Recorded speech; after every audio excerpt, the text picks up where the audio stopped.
Bismillahirrahmanirrahim. Assalamualaikum warahmatullahi wabarakatuh. Alhamdulillah wassalatu wassalam ala rasulillah. Perkenalkan, nama saya Ramdan. Saya dari kelas SI 22C, Program Studi Sistem Informasi Universitas Nusa Putra. Di sini saya akan melaporkan terkait observasi saya yang berlokasi di Bengkelas Jaya Abadi Teknik. Sebelum masuk ke bahasan terkait observasi, saya akan membahas sedikit atau sekilas selayak pandang terkait Bengkelas Jaya Abadi Teknik. Nama bengkelnya adalah Bengkelas Jaya Abadi Teknik, yaitu pemilik usaha. Alhamdulillah saya beserta rekan saya yaitu Pak Torik, ya. Kemudian alamat bengkel berada di Jalan Pelabuhan 2, kilometer 18, Cikembar, Kabupaten Sukabumi. Kemudian terkait kontak bengkel ini bisa menghubungi nomor saya. Kemudian layanan yang ditawarkan oleh bengkel Las Jaya Abadi Teknik adalah seperti pembuatan pagar besi, ya, seperti ini, ataupun dengan model yang lain, ataupun bisa membuat kanopi, ya, kanopi seperti ini atau dengan warna atau model yang lain. Kemudian teralis seperti ini agar menambah estetika dan keamanan rumah kita tentunya. Kemudian kita juga melayani terkait tangga besi, railing balkon, pokoknya terkait apapun, ya, yang berkaitan dengan besi seperti gawang misalkan atau meja dari besi dan lain sebagainya. Kemudian kita masuk ke pembahasan terkait laporan observasi, yaitu saya menggunakan metode user journey, di mana kita sebagai pelaku usaha mencoba menjadikan pengalaman konsumen dalam menggunakan jasa Bengkelas Jaya Abadi Teknik. Jadi intinya kita mengambil jurnal ini sudut pandang kita yang berbeda, di mana sudut pandang kita selaku konsumen, seperti itu. Tujuan dari observasi ini yakni menganalisis perjalanan konsumen user journey saat menggunakan jasa Bengkelas Jaya Abadi Teknik, mulai dari pencarian informasi hingga pemasangan selesai. Dengan cara ini kita bisa menemukan titik-titik masalah yang dirasakan konsumen dan peluang untuk perbaiki layanan tersebut. Adapun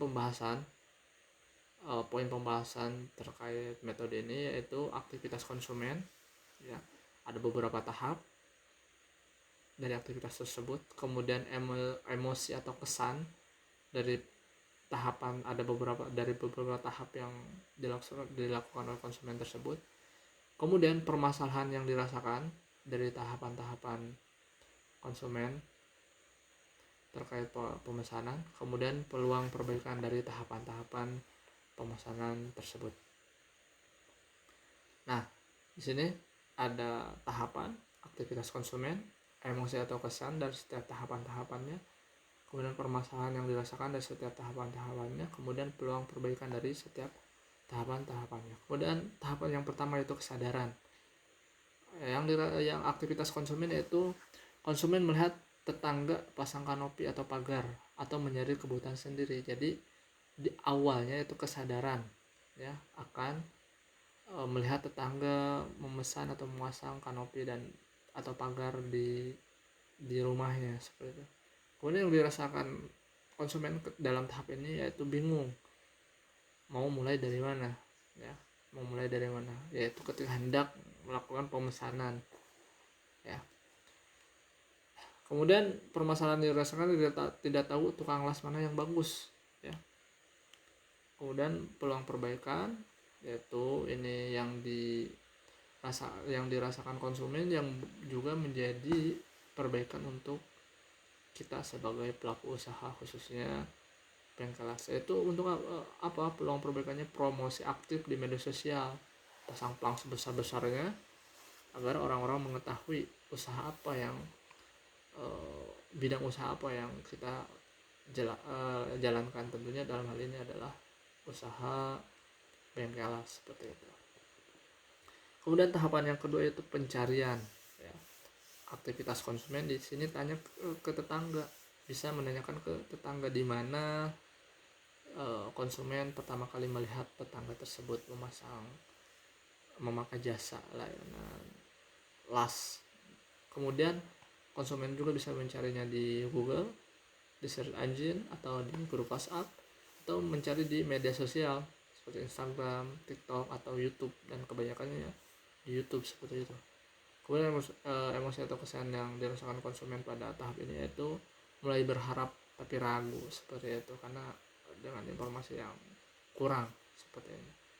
Kemudian permasalahan yang dirasakan ketika tahap 2 yaitu tidak semua bengkel las punya media sosial atas hasil kerjaannya, ya, minimal foto hasil kerjanya, ya. Tidak jadi jarang bengkel las mempunyai media sosial yang bisa sebenarnya untuk wadah marketing juga, ya. Kemudian peluang perbaikan di sini bisa bengkel las tersebut membuat divisi khusus untuk media sosial yang bersih dokumentasi kegiatan yang dilakukan ketika memproduksi pagar, kanopi, dan lain sebagainya. Kemudian konten media sosial tersebut bisa berupa tutorial membuat pintu misalnya dari besi, atau membuat pagar dari besi, dan lain sebagainya. Kemudian ketika sudah mempunyai media sosial yang bagus, ya, yang aktif setiap hari, itu juga bisa sekaligus jadi konten marketing sebenarnya, dimana orang-orang bisa melihat hasil kerja dari bengkel tersebut, kemudian tahu cara kerjanya gimana, tahu hasilnya gimana, ya. Tidak menutup kemungkinan itu menjadi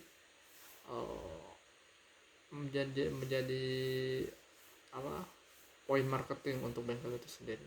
Kemudian tahap yang ketiga yaitu kontak dan tanya jawab, kontak dan tanya harga.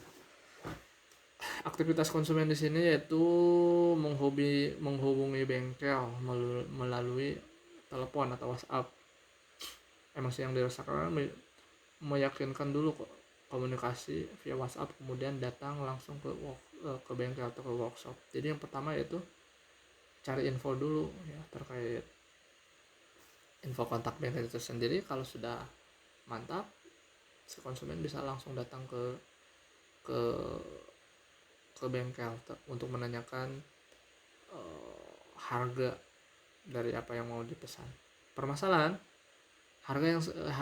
di sini, harga sedikit mahal karena lokasi workshop yang jauh dari toko besi, ya. Seperti yang kita ketahui, Kabupaten Sukabumi tidak banyak toko-toko yang menjual terkait perbesian seperti itu. Jadi harus pergi ke kota yang minimal ke Cibadak seperti itu, atau di Cisaat biasanya, dan itu memiliki jarak tempuh yang jauh sehingga menghabiskan waktu dan biaya seperti itu.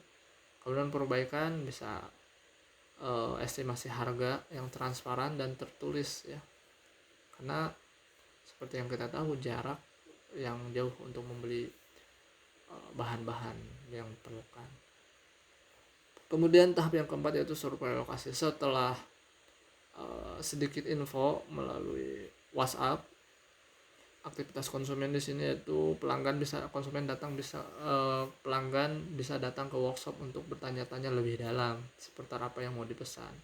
Emosi atau kesan ketika itu yang dirasakan oleh konsumen adalah senang, tapi kadang kondisi workshop yang terlihat berantakan, yang memang seperti itu, ya. Kadang kebanyakan bengkel-bengkel las yang ada di Cikembar gitu, ya, atau secara umum bengkel-bengkelnya itu berantakan seperti itu, ya.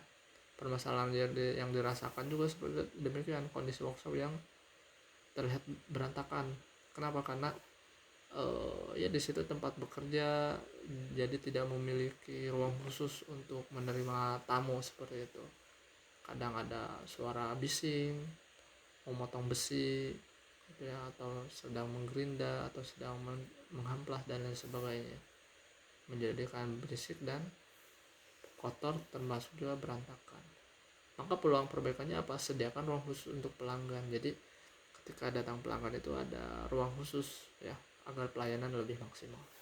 Kemudian tahap yang kelima yaitu pengerjaan. Setelah fix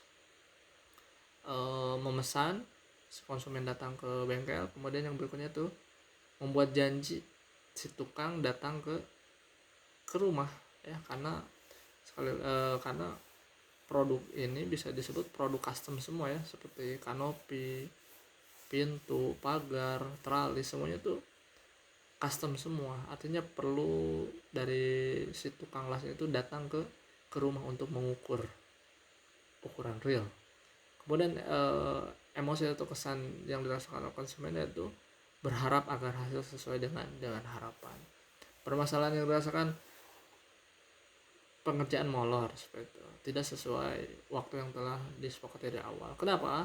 Karena banyaknya orderan yang diterima oleh workshop seperti itu, terutama di waktu menjelang Idul Fitri. Biasanya orderan itu sangat membludak seperti yang kita ketahui. Orang-orang semangat mempercantik huniannya ketika Idul Fitri. Nah, kemudian peluang perbaikannya apa? Kita bisa membuat timeline dan batasan orderan. Maksudnya timeline seperti apa ya? Kita ada minimal, misalkan mengerjakan pagar 1 meter kali 3 meter, maksimal dikerjakan 2 hari harus sudah selesai, harus sudah terpasang. Kemudian membatasi orderan, maksudnya misal ketika sudah menjelang Idul Fitri ya 10 hari sebelum Lebaran Idul Fitri ya sudah di stop orderan yang diterima dari konsumen, sehingga kita bisa fokus mengerjakan orderan yang sudah ada. Kemudian tahap yang keenam yaitu pembayaran atau evaluasi. Konsumen bayar dan nilai hasil kerja yang dirasakan puas jika rapih dan sesuai. Permasalahan yang dirasakan ada beberapa hal yang kurang sesuai, lecet, rusak dalam proses pengantaran atau pemasangan. Nah, ini hal yang lumrah ya. Kenapa? Karena proses perakitan, pembuatan, produksi itu kan di bengkel biasanya, di workshop. Nah, sekitar 90% jadi. Nah, baru dibawa ke lokasi. Nah, ketika proses itu kadang ada sedikit lecet, sedikit penyok. Nah, itu perlu yang biasa dirasakan oleh konsumen. Maka peluang perbaikannya apa? Berikan garansi minimal satu bulan atau 1 tahun. Atau misal yang sering terjadi itu ketika pemasangan kanopi, di mana kanopi pemasangannya di musim kemarau, yang itu belum teruji apakah bocor atau tidak ketika hujan, maka bisa memberikan garansi sampai 2 kali hujan seperti itu. Jadi apabila ada kebocoran bisa langsung ditangani oleh pihak bengkel seperti itu. Nah, kurang lebih ini ownernya, ini saya bersama Pak Torik ya. Kemudian di sini ini ada saya yang lagi sedang mengelas, ini juga lagi mengelas gawang, kemudian ini alat-alat. Kemudian di sini juga ada beberapa siswa yang PKL dan siswa tersebut membuat gawang. Kurang lebihnya itu yang bisa kami sampaikan. Kami ucapkan mohon maaf yang sebesar-besarnya apabila ada salah-salah kata maupun tindakan yang kami kurang berkesan. Terima kasih. Assalamualaikum warahmatullahi wabarakatuh.